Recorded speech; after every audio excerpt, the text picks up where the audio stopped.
have something like stuck in my teeth. Gross. So every once in a while, I get challenged to cook something. Ms. Caveman will just like pick up a book, say, you know what, make this. And I will say, challenge accepted. So today I'm gonna show you one of those things that I just kind of threw together, and honestly, I did not think it would come out. But surprisingly, I really like this recipe. Today we're gonna make walnut maple chicken breasts. Today we're gonna make maple walnut chicken breasts. Yeah. So this recipe kind of comes in two parts. The first part is the sauce, the second part is the chicken. The sauce, I'm gonna get started right away. I have a pan, it's on medium heat. What I'm gonna do is I'm gonna take about a half cup of walnuts, and we're gonna, love walnuts. What I'm gonna do is I'm just gonna chop them up really coarsely. So I'm not looking for really fine walnut pieces. I'm looking for things like this. Hopefully you can see that. So just small, chunky pieces.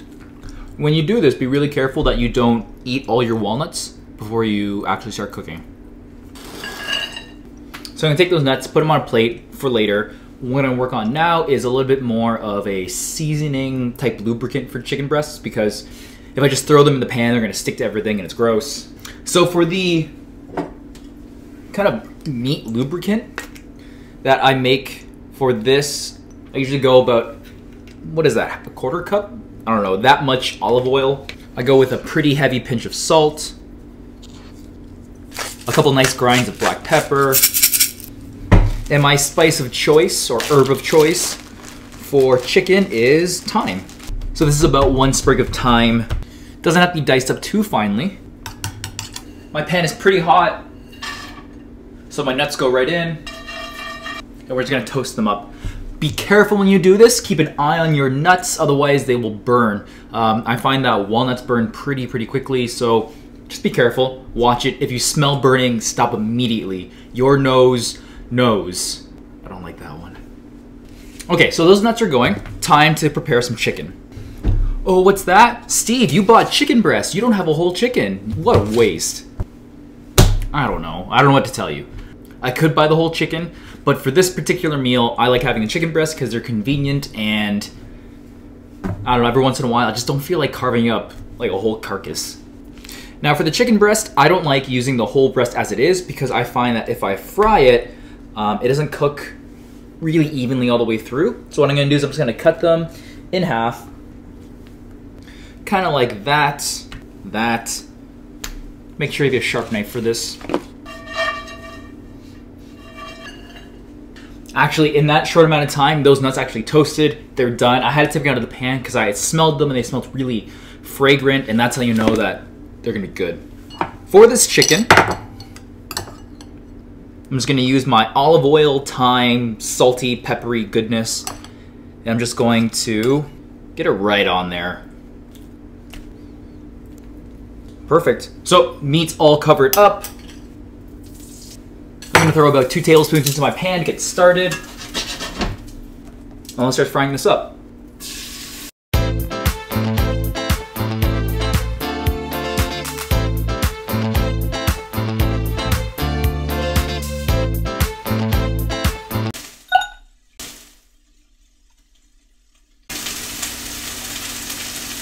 So when I'm frying up chicken breasts, I kind of like to go 3, 4, 5 minutes each side, just to make sure it looks nice and brown, kind of like that.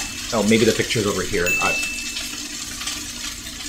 But once the chicken is nice and brown and you can smell the thyme coming off of it and all that good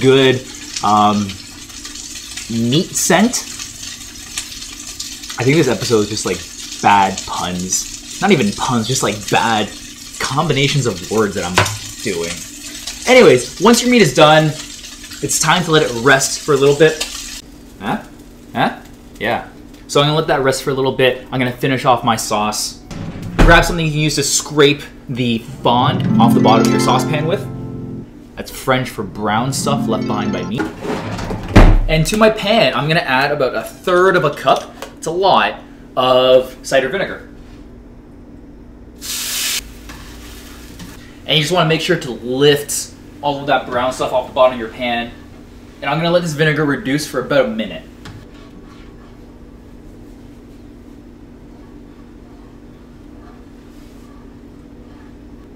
Okay, so that's been about a minute. So now we get to add in maple syrup. So to this, I like to just grab a measuring cup, just so I can hold it all in. To this, I'm gonna add 3 tablespoons of maple syrup to 3 or 4 or 5. I don't know, I don't like it that sweet. I think 3 is a good number. I'm gonna add a little bit of water to it. So about a 2-to-1 ratio of maple syrup to water, and then right into that really hot pan. So now my goal is to kind of reduce that down. It should reduce in about 3 to 4 minutes until there's about half the original volume.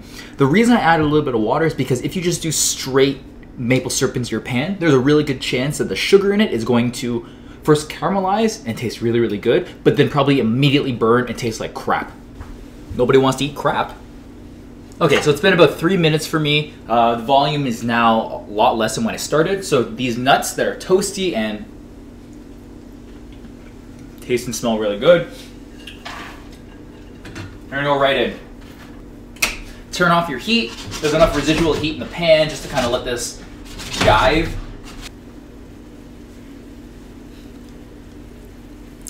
That's really good. It's like really sweet, and the vinegar gives it some like bite, some sourness, and the nuts just kind of like they're bitter, but it gives you all these flavors that kind of mix together. Oh, it's good. It's good. Ah. Gonna switch out my spatula for a spoon. Okay, maybe I don't get an A for presentation, but that's not bad, right? I mean, that looks pretty good. So just go, eat that. It's good. Do it. What's that? Oh, you want a side dish with it? Oh, it's not good enough. You get chicken breasts and walnuts and all that kind of stuff. You want like vegetables on the side? You've got some nerve, punk. All right, fine. Let's make a salad. All right, you ready for this? Really easy salad. This is some lettuce. What is it called? Romaine lettuce, that's what it's called.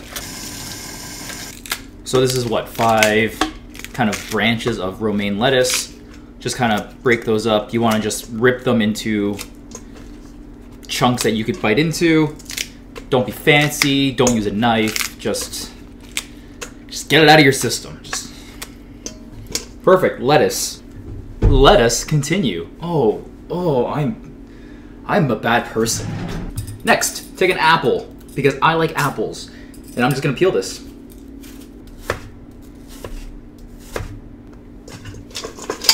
So there we go. That's not even the whole apple. The rest I'm just gonna eat because whatever.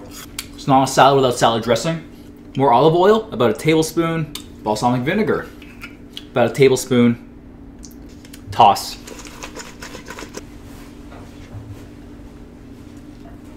And there we go. Now it has a side. Happy now?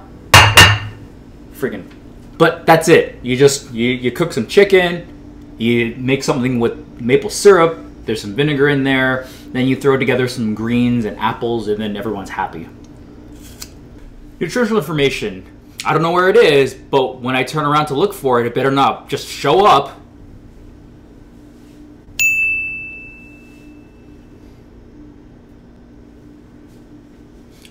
Couldn't find it.